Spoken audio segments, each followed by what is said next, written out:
Hello friends.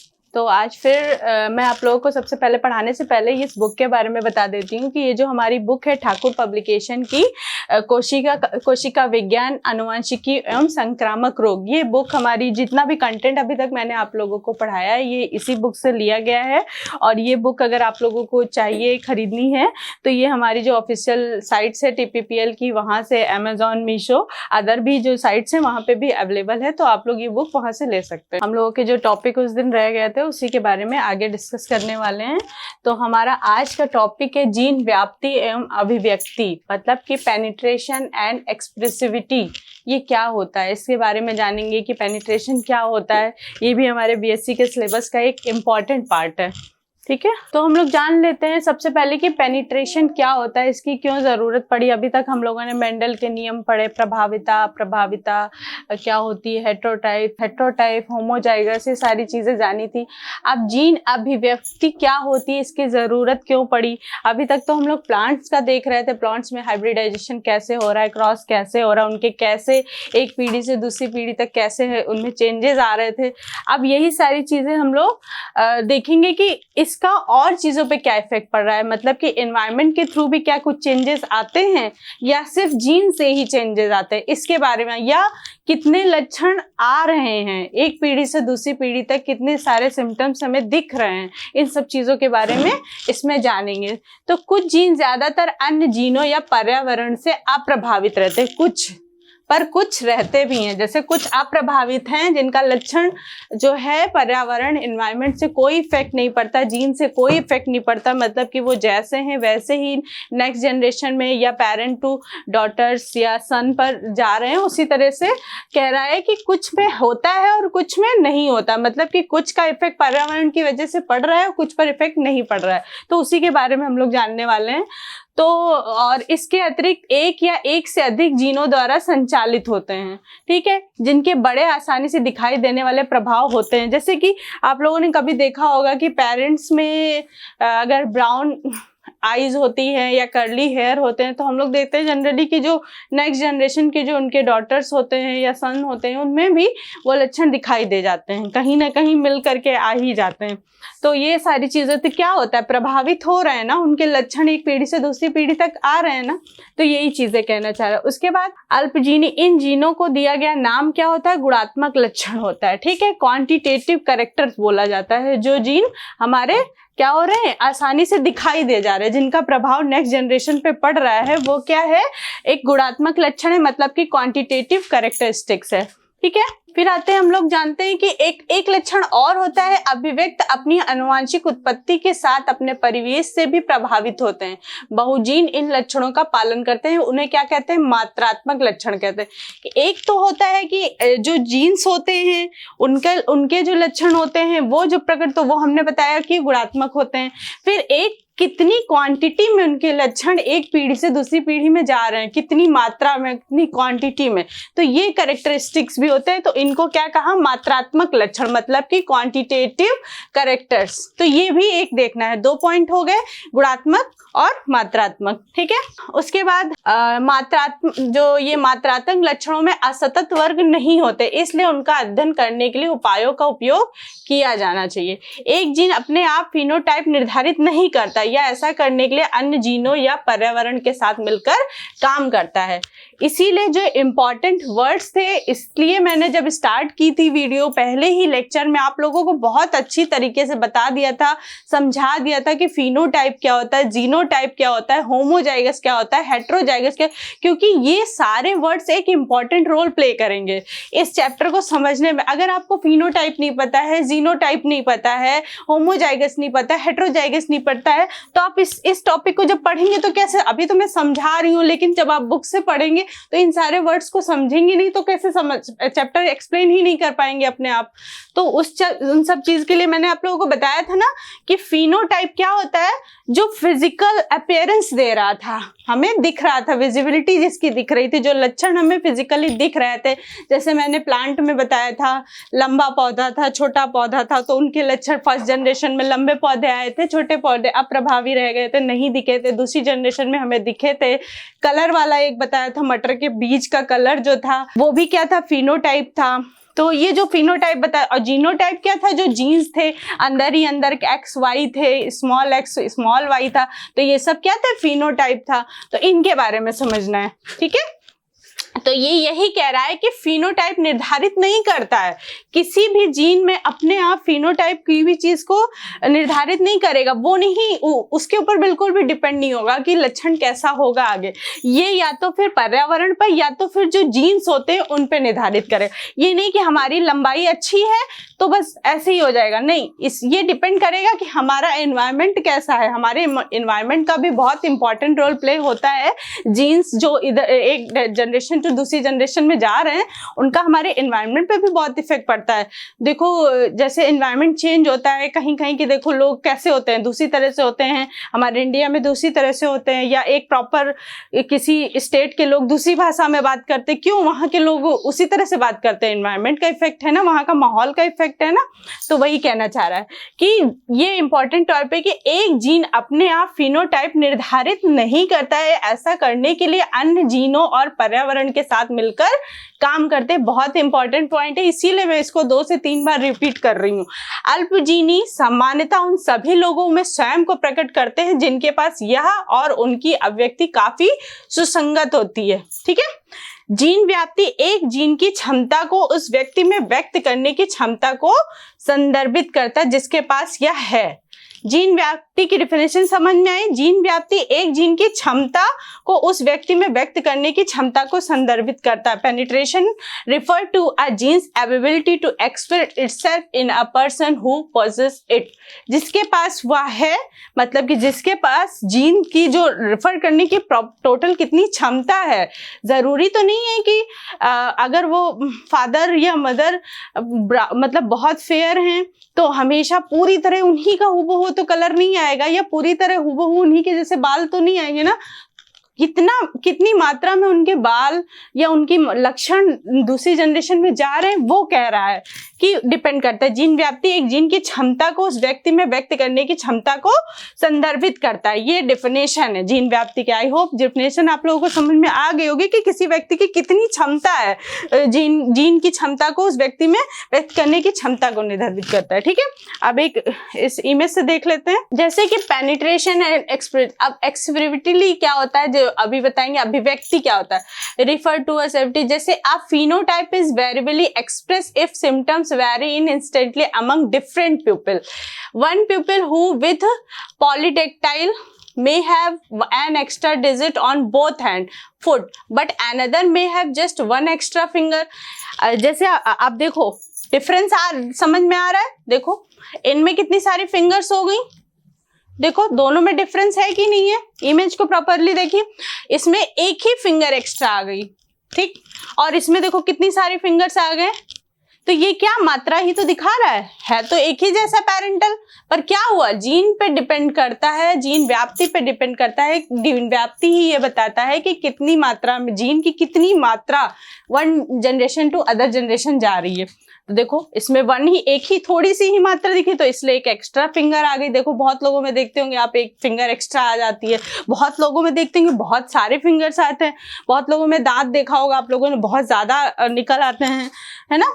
तो ये है एक इमेज से, आई होप और अच्छे से समझ में आ गया होगा। एक ये इमेज भी हमारी जो ये टीपी की बुक है ठाकुर पब्लिकेशन की, उसमें भी ये इमेज बहुत अच्छे से समझाया गया है। देखिए फिनोटाइप अभिव्यक्ति प्रत्येक घेरा एक व्यक्ति का प्रतिनिधित्व करता है। मतलब कि जितना भी ये आपको राउंड दिख रहा है ये क्या है, एक व्यक्ति को दर्शाता रहा है, ठीक है।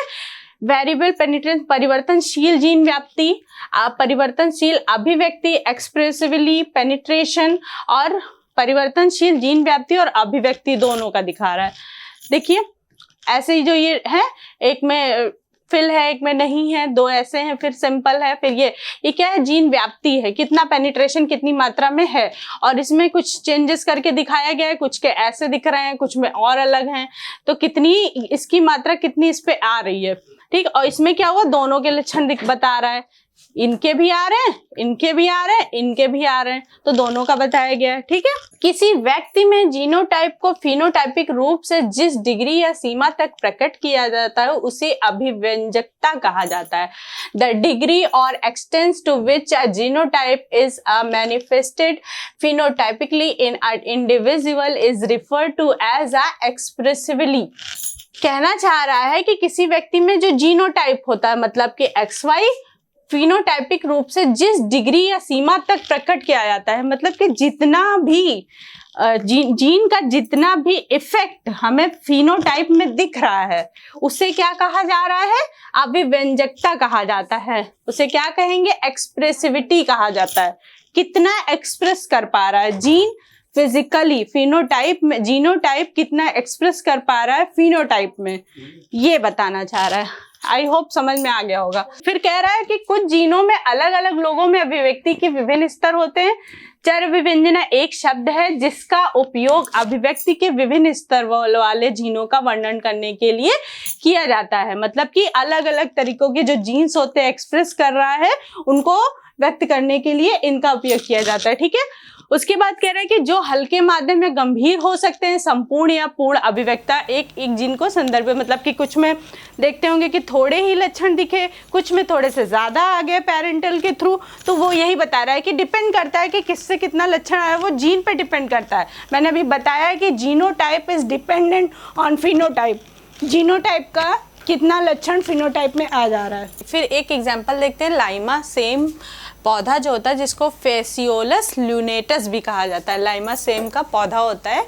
तो ये क्या, इसमें क्लोरोफिल की कमी का कारण बनने वाले जीन में परिवर्तनशील अभिव्यक्ति या अपूर्ण जीन व्याप्ति होती है। अपूर्ण जीन की जैसे कि कुछ पत्तियों में देखो, कोई पत्तियां प्लांट्स होते हैं तो देखो कहीं कहीं पे ज़्यादा क्लोरोफिल का वो दिखता है, कहीं पे साइड्स में दिखता है ना, कहीं कहीं पे पूरे में दिखाई देता है। तो ये क्या है, जीन की व्याप्ति है। मैंने जो ऊपर अभी समझाया कि किसी में संपूर्ण होता है, पूरी तरह उसी तरह दिखता है, किसी में थोड़ा पूर्ण अभिव्यंजकता, एक ऐसे जीन को जिसमें कि थोड़ा भी दिखता है, हल्के माध्यम गंभीर, ज़्यादा भी हो सकता है, कम भी हो सकता है ना।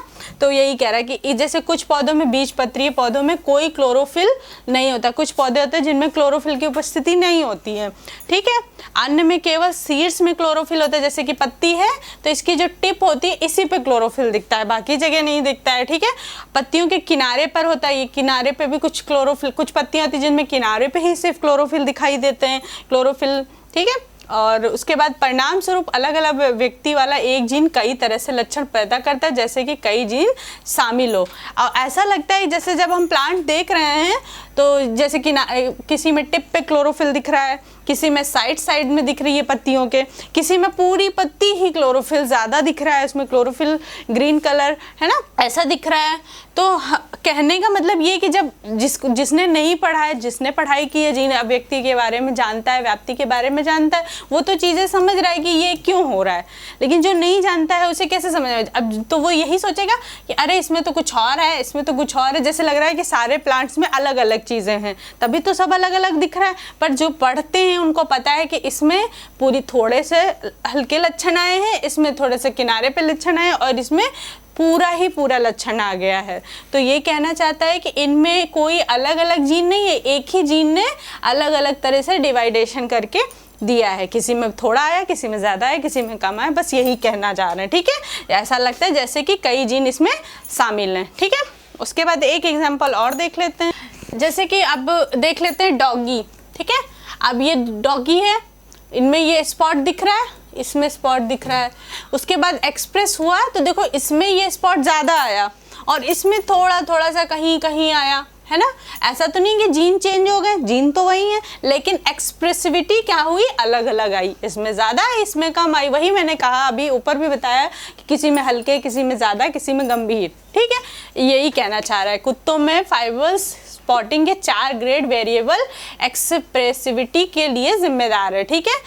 और उसके बाद देखो ये है, ठीक है। अब इनमें देखो नहीं दिखाई दिया, फिर उसके बाद जब इसमें देखो तो थोड़े थोड़े स्पॉट्स आए, 2 बॉक्स ऐसे आए। तो ये कह रहा है जीन को संतान के एक हिस्से में पारित किया गया, केवल एक हिस्से में पूरी तरह आ गया, इसमें नहीं आया, इसमें नहीं है, इसमें नहीं है, यही चीज़ है। कुछ जीन किसी दिए गए वातावरण जैसे कि एक विशिष्ट तापमान पर अभिक्रिया करते हैं। पहले ही बताया था कि कुछ जीन जो होते हैं जीन्स पे और कुछ जो होते हैं वातावरण पे भी मतलब एनवायरनमेंट पे भी डिपेंड करते हैं, तो वही यहाँ पे भी बताया गया कि थ्रेशोल्ड लक्षण वे हैं जिनका विकास एक विशिष्ट वातावरण पर निर्भर करता है। जैसे कि शायद ही कहीं भी हॉर्डियम वुल्गारे में एक उत्परिवर्ती जीन जो 8 डिग्री सेल्सियस से नीचे के तापमान पर रंजकहीन अंकुर पैदा करता है और 19 डिग्री सेल्सियस से ऊपर के तापमान पर समान हरे रंग के पौधे उत्पन्न करता है। देखो टेम्परेचर का इफेक्ट पड़ा, 8 डिग्री है तो दूसरी तरह से दिख रहा है, और 19 डिग्री है तो उसमें क्या हुआ, क्लोरोफिल कलर दिखाई दे रहा है, और जब ये 8 डिग्री था तो वो क्या हो गया, रंगहीन हो गया, रंजकहीन हो गया, उसमें कोई पिगमेंट नहीं है, उसमें कोई कलर। तो इससे ये प्रूफ हुआ कि इसका इफेक्ट इन्वायरमेंट पे भी, इन्वायरमेंट का जो इफेक्ट होता है वो भी एक्सप्रेसिविटी या पेनिट्रेशन पे पड़ता है। ये मैं आप लोगों को समझाना चाह रही हूँ, ठीक है। कि आप देखो ये 20 डिग्री और उससे कम का टेम्परेचर है तो ऐसे हमें दिख रहे हैं, ठीक है, रेयर को स्पॉटेड अलग अलग दिख रहे हैं। और अगर टेम्परेचर हमारा 30 डिग्री के ऊपर है तो ये प्योर वाइट दिख रहे हैं, ठीक है।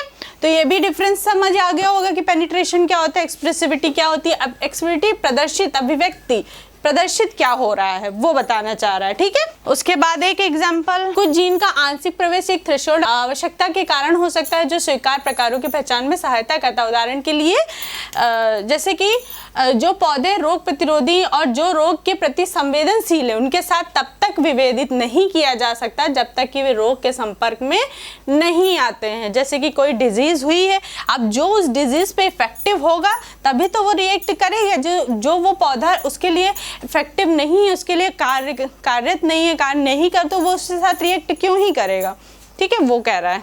तो हम लोगों ने पेनिट्रेशन, एक्सप्रेसिविटी मतलब कि जीन व्याप्ति, अभिव्यक्ति क्या होती है अच्छी से समझ लिया। आई होप समझ में भी आ गया होगा।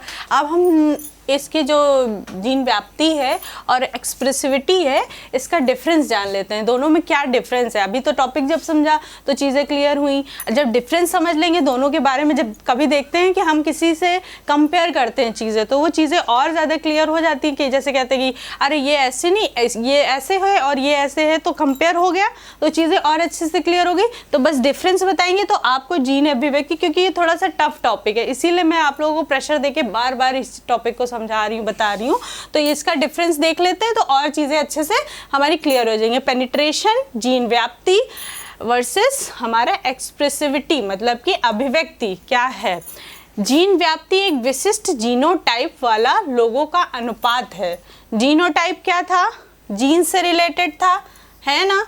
जीनोटाइप वाले लोगों का रेशियो बताता है कि कितना जीनोटाइप वन जनरेशन टू दूसरी जनरेशन में, F1 generation to F2 generation में कितना जीनोटाइप का आ रहा है ना, जीनोटाइप ये कहना चाह रहा है। जिसके पास उस जीनोटाइप से जुड़े फिनोटाइप है, जीनोटाइप से ही तो जुड़ के तो फिनोटाइप आएगा। फिजिकल अपीयरेंस कब आती है, जब जीन से एक्सप्रेस होती हैं चीज़ें, नीचे आएंगी दूसरे तभी तो हमको फिनोटाइप दिखेगा। विदाउट जीनोटाइप तो फिनोटाइप नहीं दिख सकता है ना, या फिर फिनोटाइप से जीनोटाइप दिख जाएगा, है ना। तो यही कह रहा है, penetration is the proportion of people with a specific genotype who have the phenotype associated with that genotype, ठीक है। दूसरा कह रहा है, अब हम लोग जानते हैं कि एक्सप्रेसिविटी में क्या डिफरेंस है, जिस मात्रा में जीनोटाइप स्वयं को फिनोटाइप स्तर पर प्रकट करता है उसे अभिव्यक्ति के रूप में जाने। यहाँ हमने क्या देखा था, जीनोटाइप का रेशियो देख रहे थे, ठीक है। जिस जीनोटाइप से फिनोटाइप जुड़ा था उसका रेशियो देख रहे थे कि उस व्यक्ति में, लोगों में कितना रेशियो है, ठीक है। यहाँ हम क्या देख रहे हैं, जीनोटाइप स्वयं को फिनोटाइपिक स्तर पे प्रकट करता है, अभिव्यक्त करता है। मतलब कि लंबेपन का है तो वो अपना पूरा एक्सप्रेस करके लंबेपन का लक्षण इसमें दे देगा, कलर का लक्षण दे देगा, कर्ली हेयर का लक्षण दे देगा, ठीक है। या जैसे कि हमने दिखाया था पॉलीडेक्टाइल फिंगर्स आ गई थी, एक्स्ट्रा फिंगर आ गई थी, एक में एक्स्ट्रा एक ही आई थी, एक में बहुत सारी आ गई थी फिंगर। तो ये क्या कर रहा है, एक्सप्रेस ही तो कर रहा है। बस यही हम आपको समझाने की कोशिश कर रहे हैं कि क्या करता है, मात्रा में जीनोटाइप स्वयं को फिनोटाइपिक स्तर पर प्रकट करता है, उसे अभिव्यक्ति के रूप में जाना जाता है। The amount of which a genotype manifested itself at the phenotype level is known as expressivity। ठीक है, आई होप समझ में आया होगा। ये क्या है, ये रेशियो है फिनोटाइप का, जीनोटाइप का फिनोटाइप पे रेशियो है, और ये क्या है, जितना एक्सप्रेस कर रहा है जीनोटाइप फिनोटाइप के ऊपर, जितना लक्षण उसके ऊपर ला पा रहा है, वो होगा हमारा एक्सप्रेसिविटी। ठीक है, उसके बाद क्या करें, इंगित करता है कि जीन कितनी बार अभिव्यक्त किया गया है। Indicates how frequency the gene is expresses, मतलब कि जीन कितनी बार अभिव्यक्त किया गया है, कितनी बार उसके एक लक्षण दूसरे लक्षण पे आए हैं, कितनी बार वो एक्सप्रेस किया जा सके। और ये क्या कहता है, ये बताता है कि किस हद तक जीन अभिव्यक्त किए जाते हैं।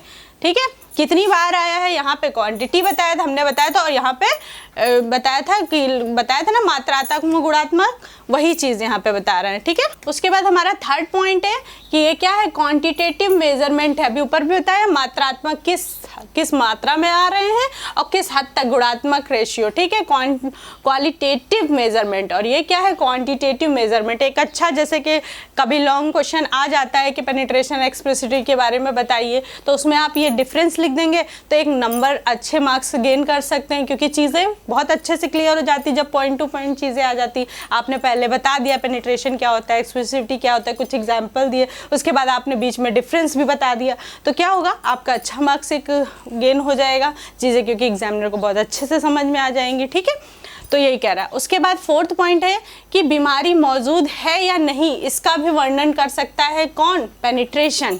ठीक है, ये बताता है कि बीमारी है या नहीं, इसके बारे में भी ये बता सकता है। जैसे कि अभी हम लोग जब आगे बढ़ेंगे, जो हीमोफीलिया है, मेल है फीमेल है, इसमें है, और जब क्रॉस करवाया तो उसमें आ सकती है बीमारी कि नहीं आ सकती है, या एक जनरेशन के बाद आएगी, ये चीज़ हम जब आगे पढ़ेंगे तो उसमें समझ में आ जाएंगे। अभी तो बता रहे, तो वही कह रहा है कि बीमारी है या नहीं, इसका भी वर्णन करता है। डिस्क्राइब वेदर और not the sickness in present.